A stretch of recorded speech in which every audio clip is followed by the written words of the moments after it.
We are picking up in Mark, the 5th chapter, beginning at verse 21. We're going to continue through verse 43, and always we will just read through to get the basic gist of the text that we're looking at, and then we'll come back through and we'll look at sections of this passage. Beginning in Mark, chapter 5, verse 21, we read, "Now when Jesus had crossed over again by a boat to the other side, a great multitude gathered to him, and he was by the sea. And behold, one of the rulers of the synagogue came, Jairus by name, and when he saw him, he fell at his feet and begged him earnestly, saying, 'My little daughter lies at the point of death. Come and lay your hands on her, that she may be healed, and she will live.' Verse 24, "So Jesus went with him, and a great multitude followed him and thronged him. Now a certain woman had a flow of blood for 12 years, and had suffered many things from many physicians.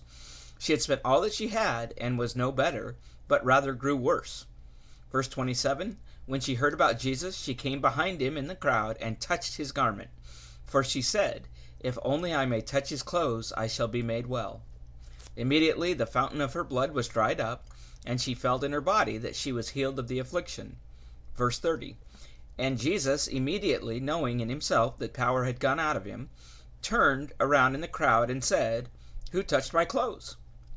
But his disciples said to him, 'You see the multitude thronging you, and you say, Who touched me?' And he looked around to see her who had done this thing." Verse 33, "But the woman, fearing and trembling, knowing what had happened to her, came and fell down before him and told him the whole truth. And he said to her, 'Daughter, your faith has made you well. Go in peace and be healed of your affliction.'" Verse 35, "While he was still speaking, some came from the ruler of the synagogue's house, who said, 'Your daughter is dead. Why trouble the teacher any further?' And as soon as Jesus heard the word that was spoken, he said to the ruler of the synagogue, 'Do not be afraid, only believe.'" Verse 37, "And he permitted no one to follow him except Peter, James, and John, the brother of James. And he came to the house of the ruler of the synagogue, and saw a tumult, and those who wept and wailed loudly. When he came in, he said to them, 'Why make this commotion and weep? The child is not dead, but sleeping.' Verse 40, "And they laughed at him to scorn. But when he had put them out, he took the father and the mother of the child, and those who were with him, and entered where the child was lying. Then he said to the child by the hand, then he took the child by the hand, and said to her, 'Talitha cumi,' which is translated, 'Little girl, I say to you, arise.'" Verse 42, "Immediately the girl arose and walked, for she was 12 years of age, and they were overcome with great amazement. But he commanded them strictly that no one should know it, and said that something should be given to her to eat." So we will go ahead and go through and take a look at what is being taught here. Just as an overview, you can make the point, if you are studying with someone, that really we have a story within a story. We have the starting of an interaction with a member of the synagogue, and then an interruption in the middle of that, and a story about a woman with a flow of blood, and then we get back to the account of the ruler of the synagogue. So in verses 21 through 24, we see that Jesus leaves the region of the once demonic possessed man and crosses or returns to the Jewish towns on the other side. So he has just finished his healing of the demon-possessed man, and now he's gone back to the other side of the river of Galilee. "And a great multitude gathered to him." And here, once again, we see the reaction to Jesus each time he enters a different place. He has left one side, he's come to another, and the fame and the knowledge of what Jesus has done and who he is continues to spread, so that no matter where he goes, a great multitude is there to greet him. In verse 24, we see the requests of, or verses 21 through 24, we see the requests that Jairus has for Jesus. He asks him to come and lay your hands on her, and she will live. So we see that he has full confidence that Jesus can heal his daughter. The laying on of hands was associated with healing, so Jairus assumed Jesus would be near her to touch her. So he knew that Jesus could do it, but in his mind, he thinks that Jesus needs to be there in contact with his daughter. Jesus decides in verse 24 to go with Jairus, and the great multitude follows him. And I want you to kind of imagine the crowd that is around him and how you must see this big, basically we'll use the term mob for modern understanding, but this large crowd traveling with Jesus, and how he must have been completely enveloped, and the difficulty it would be to actually get to or to reach him.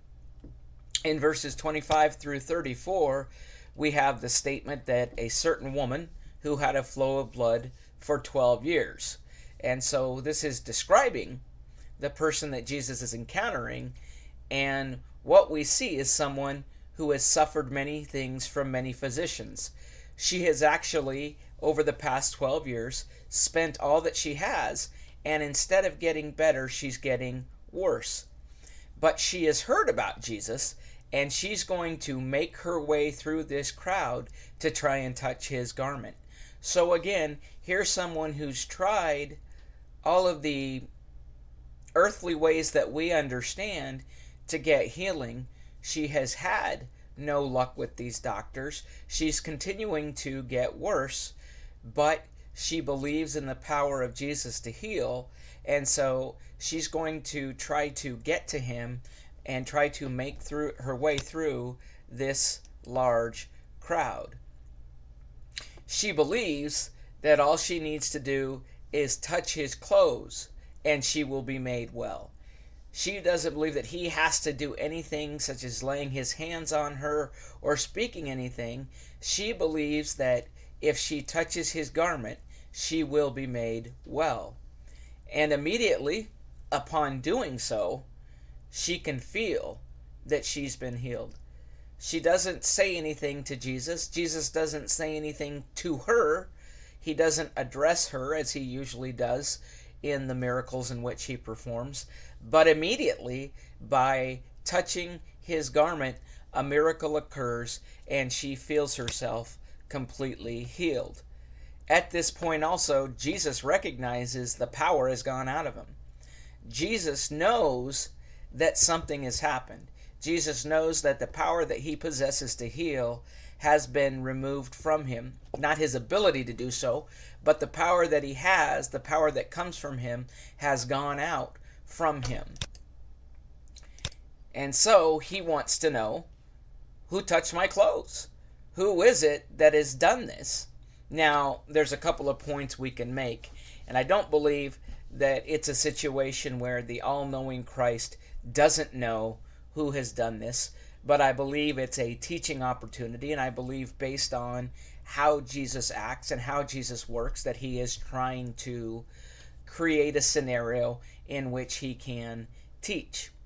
And so the response of the disciples is, look at the crowd. I mean, they're almost irritated by the question. How can we tell you who it is that touched you? Look at the number of people that are in the crowd.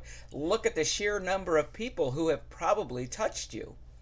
And so we see him looking throughout the crowd, Jesus, to see who has touched him. The woman comes forward, fearing and trembling, knowing what had happened to her. And she tells Jesus the whole truth. And I think that's a point at which you can stop and you can emphasize the importance that comes from speaking the whole truth and not just a part of what's taken place, but also understand she has a fear because she knows that she acted without any type of permission or any type of request of Jesus to heal her. But Jesus' response is very simple. He says, your faith has made you well, so go in peace and be healed. This woman feared what she had done, but she told the truth. And Jesus references the fact that her faith was a big part of her reason for being healed. Now, while he is speaking to this lady and telling her to go in peace, members of the house of Jairus come to him and let him know his daughter is dead. So there's now no need to bother Jesus any further. And so we have now this situation where Jairus, who was expecting Jesus to come to his home and to heal his daughter, is being told there's no need because it's been too long and she is now dead. Jesus responds specifically to Jairus and not to the people, and he tells him, do not be afraid, only believe. And I believe the idea here is he's saying, you showed belief in coming to me, and in believing that I can heal her, you need to continue to that belief now. Don't pay attention to what other people are saying, but believe and trust in me. Jesus then tells everyone to stand back except Peter, James, and John. So there's this great crowd, and Jesus tells everyone else that they must stay behind, and he takes with him Peter, James, and John to continue on to the house. And when they arrive, there are a great deal of people there, and they're weeping and crying and wailing out. And Jesus tells everyone not to cry because the child isn't dead. The child is just sleeping. In response to that, the people didn't believe a word that he had to say. As a matter of fact, the response of the people was to laugh to the point of actually mocking him.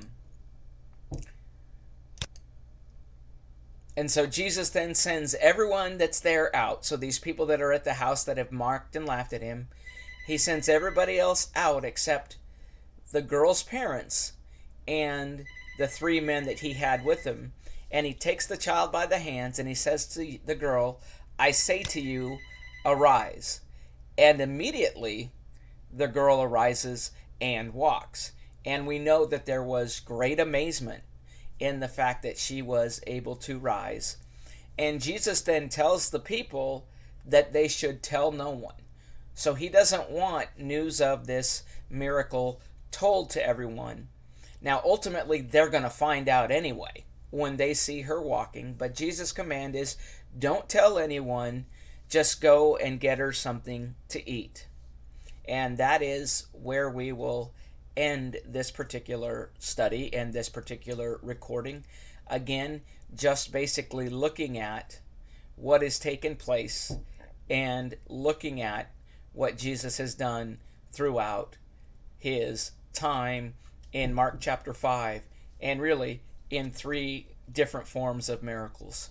One in overcoming nature and calming the storm, one in overcoming sickness and disease, and one in actually overcoming death. And so you can point those things out and be prepared to start looking into Mark the 6th chapter for the next recording.